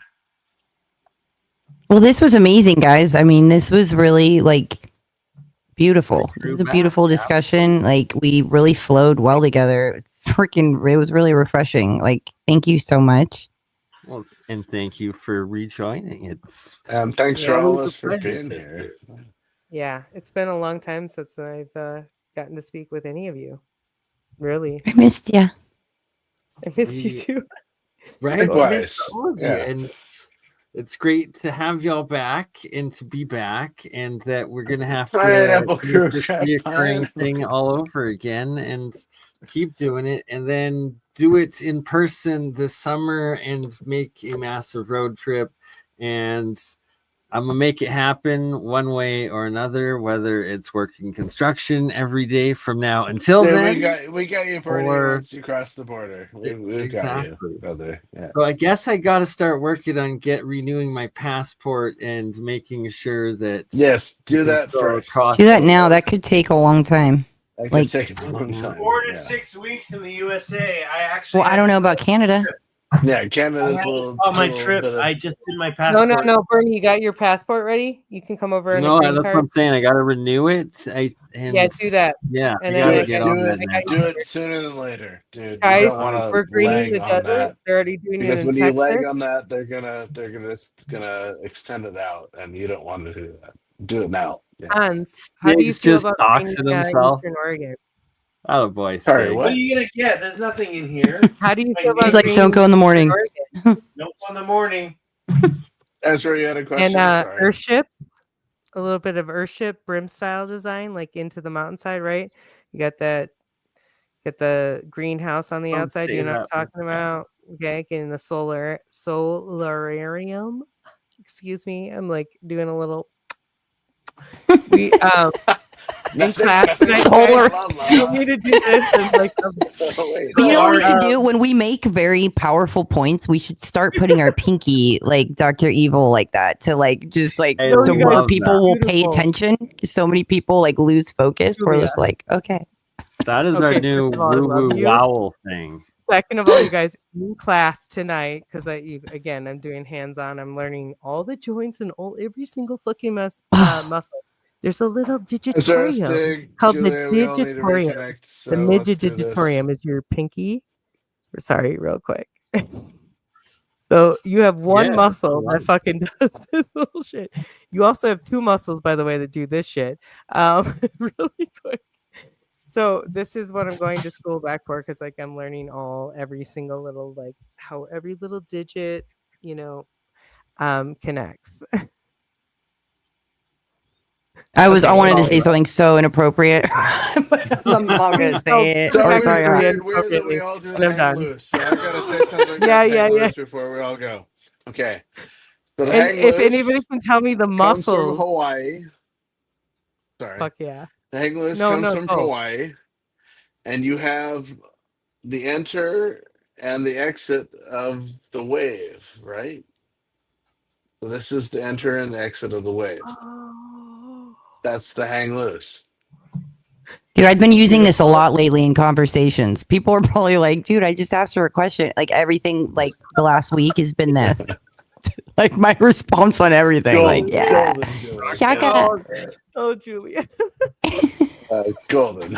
You know when you abuse? For a long time, I abused this emoji, probably because I'm Sicilian, my Sicilian heritage.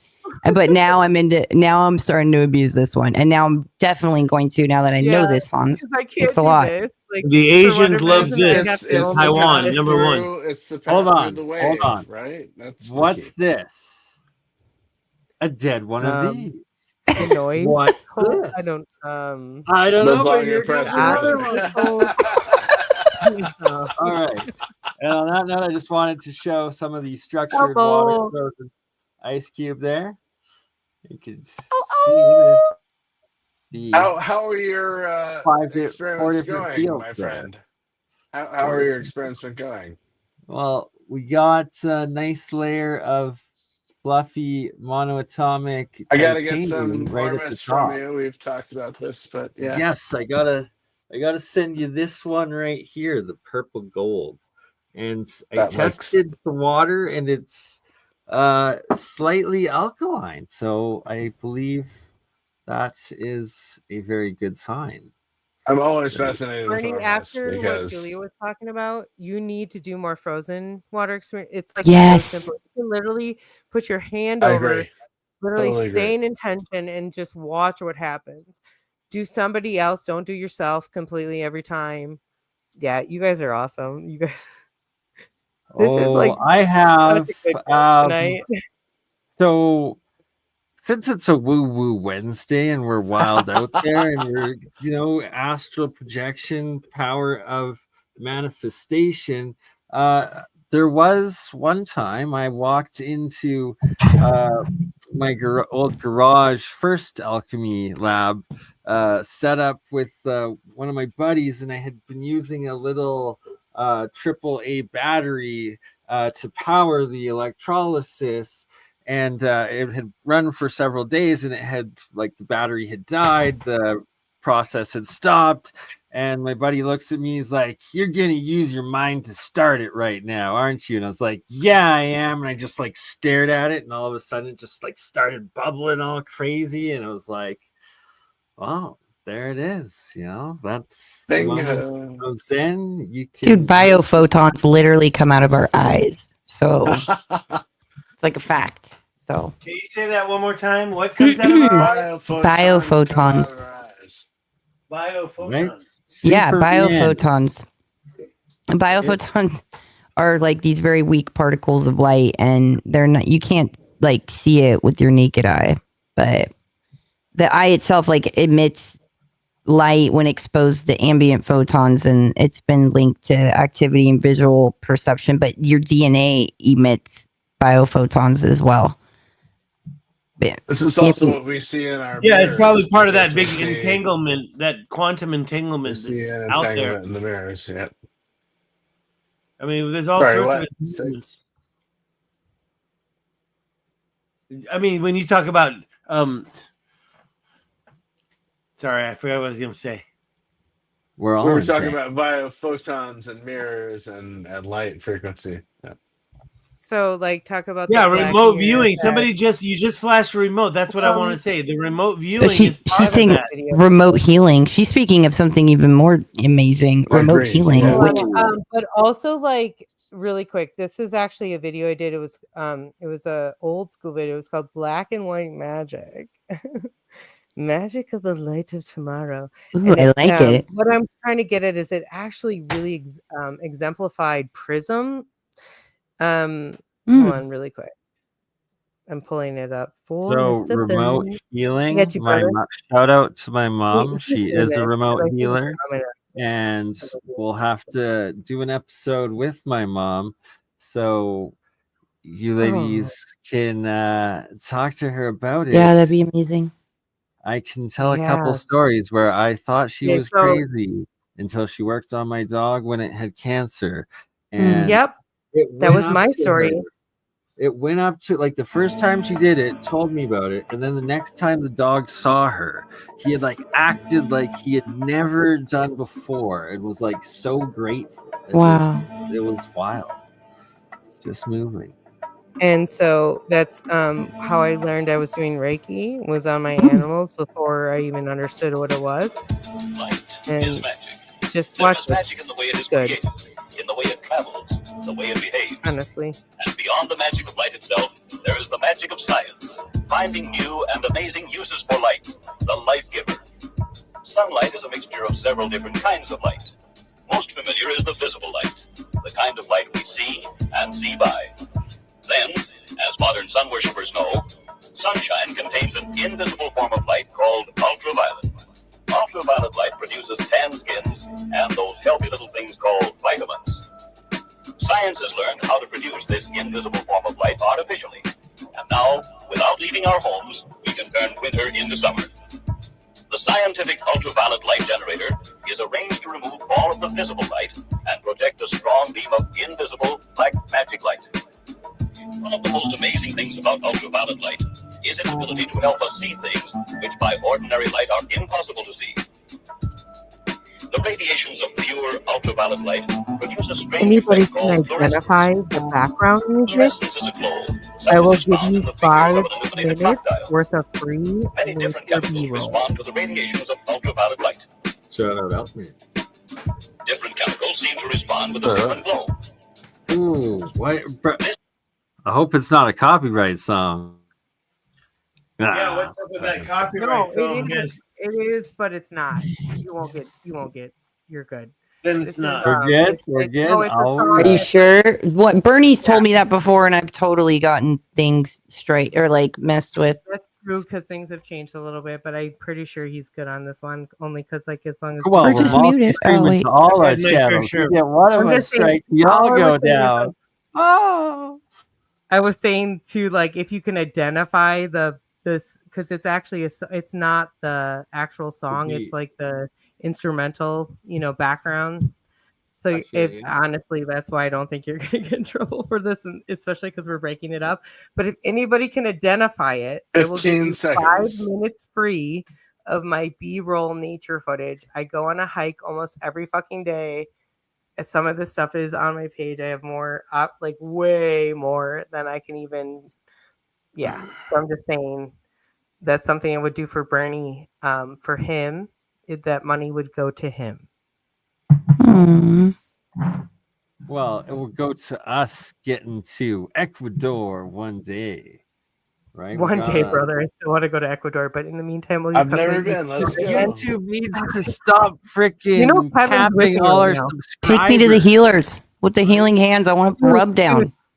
Dude, you know that Kevin is my roommate right now, right, buddy? Kevin and I are still doing this. It's still OG old school.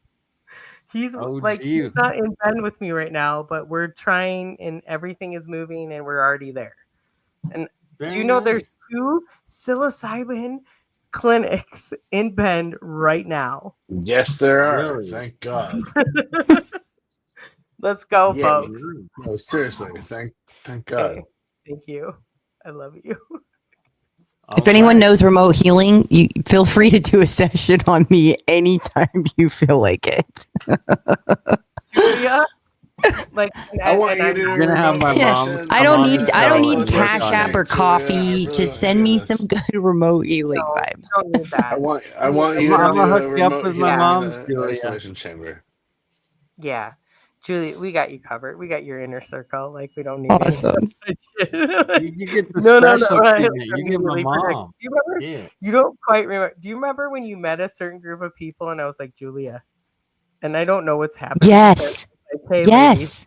ladies, Yep. I love you, bud. Yes, Girl, I do. I got you. Oh yeah, because it was like, we should maybe do some protection for her before she goes in there. Oh, You're okay. like, why do you think you were okay? Right? Oh, okay. Connection. All right. So shout And out moving to on. making the GoFundMe Bernie's West Coast Meetup Adventure. So all of us nice people on screen here can, make one giant YouTube road trip from, Let's do place it, man. to We place. can I'm make gonna this tell happen. you guys, Let's do I it. do house sit and dog sit for people, and they have offered me a facility with multiple rooms. So just let's get in contact on the back room right now. Anyway, Oregon Coast. All right. I'm there Sounds with good to you. me. I'm there. I'm there with you. We're all going to be there. We're gonna have What's a good the best- time. We have to get a big yellow submarine, probably a school bus. It'll be hilarious. And yeah. All right. Last words. Until next time. Conscious Life Expo. Arrivederci. Alien event the first week of April. Let's all be there. Julie's going to be there as well. So April 4th through 6th. Yeah, alien event. Yep. I'll And be then in Africa other in February and March. Oh, I'm going to be in Sedona, March 29th, 30th. Sedona, Arizona. There's some tickets left. You could go. The Disclosure Fest. Yeah, awesome. No, it's Wait, not Disclosure Fest. It's not. It's not Disclosure Fest. Are you a part of the Aura photos? Because when I went to Sedona very recently, all I saw driving in was Aura photos. Aura photos. And please tell me if any of those motherfuckers actually have Carillion photography. Right. Then I'm on. Girl. Really? Talking Yeah. about Graham Hancock's going to be there in Sedona. I saw him Yeah. 3 Easters ago. Sorry. So Julia, continue. Sorry. Anyway. Yeah. So if you guys, so you can go to my website. There's a link to it, or follow me on Instagram. My Instagram is Holly Julia's. Like instead of Hallelujah, it's Holly Julia's. Nobody gets it. Everybody's like Haley Julia's. Who's Haley? It's HALLE. That's awesome. I love it. It makes me smile. Like Julia. Julia. Hold on. HALLEJULIAS. There's an S on it, and so there's a link and there's a code. If you want to get a ticket, it gives a percentage off for the ticket. But it's going to be pretty amazing. And Sedona. What's the Graham event? Hancock. Sorry. What's the event called? What is it called? Oh my God, this is so Graham embarrassing. Hancock's going to be there in Easter. Oh, he's what? When is Easter this year? April something. God, I never know. March. Yeah, so That's Canadian Easter. I'm working on links. We'll get it. Don't worry, honey. Like I get it. It's life. Load it We're and share talking to screen. someone who is Load well it and versed share in screen. extensive research and topics, so don't blame her. We've got the team working on this. Give us a second. but I'm getting more toast. Oh, I'm just saying, you Ooh, work with there we some go. major people. Yeah, on that's it. Rise Yeah. of the Guardians. That's There you it. go. it's it's all blurry. This is okay. All Rise of the right. Guardians. Are you Yeah. speaking? Oh, you're speaking. Okay. Yeah, with Well, that's Julie different, Church- Julia. Church You is should tell there us as more. well, so that'd be a good deal. I didn't know you were speaking. Yeah, I'm Any speaking. mods that get the link sooner, please post that. I'm working on it. Oh, the link is Rise of the Guardians. Team Light Store, and it's the code for the discount is JULIA10 for tickets. So that's the 29th and the 30th in Sedona. But God, Sedona's energy and everyone that's going to be there, and there's going to be Leo King. I don't know if you guys know who Leo King is, but he's also going to like DJ at night. He's a DJ. He's an amazing astrologer. I have not, and I don't mean to diminish that, so I'd like you to keep on that. But as somebody who is not fully versed in the esoteric, I had my first Sedona experience on January 1st, actually. I went up to go hiking, and of course, it's like super crowded, right? So we're like, we're going to pull off in this random spot and just go. We end up like hiking up this river wash. Because I wanted to get, part of it was I wanted to get the view of like some of the famous rock structures, okay? So we're going up it, and no problems. Like we get up X amount of feet. We're gonna like, oh yeah, we got to turn around, come back down into this random sanctuary with like Buddhist words and like Namaste written, like burned engraved into wood, and like this sanctuary setup. I will never forget this to my day and to my core. This is my first experience of Sedona. It was extremely like immediately my partner who I was with, my boyfriend, he's like, I think we have to get out of here. But wait, was it this New Year's? This last New Year? Like this legit, Year's New Year's? Yeah, New Year's Wow, Day. you finally made it though. Is that in Sedona? Hear me out. Yeah. We parked in the middle of nowhere. Some people had actually pushed over the signs and we're like, let's just do it. It's so busy today. Like people are everywhere. Let's just like pull over here and just. And so we did. And what I will say is there was quartz crystal, like fucking gorgeous rock structure inside of the wash of this red rock. And so it had to have been quartz crystal at the end of the day when I look at it. Because I do know my rocks from Oregon to some extent. And so and then we came back down from this because we were trying. I really wanted some photographs of the rock up above that is like some of the most famous. And when we came back down, we took like those slight wrong turn and we walked into some sort of sanctuary. It was totally set up, you guys. It was like full on hut. They had like this sign and they had like this full on like layout. Walked a little too far into it, and then we realized that we had to go back up and then over and around from where we were to get out of it. But synchronicities, guys. I'll meet you at Umpqua Hot Springs. Oh, I'm in Desert Hot Springs right now. Where the picture was taken. All right. I love you all. I'm sorry I have to cut it off so we still get the AI to make the shorts, so then it makes more videos because this was pretty epic and awesome. Let's do it again, if not sooner, next Wednesday, if y'all are free. Hopefully. That's awesome. I love you guys. That was awesome. You crazy mother. Yeah. It's just BurnEye. BurnEye just like last week, huh?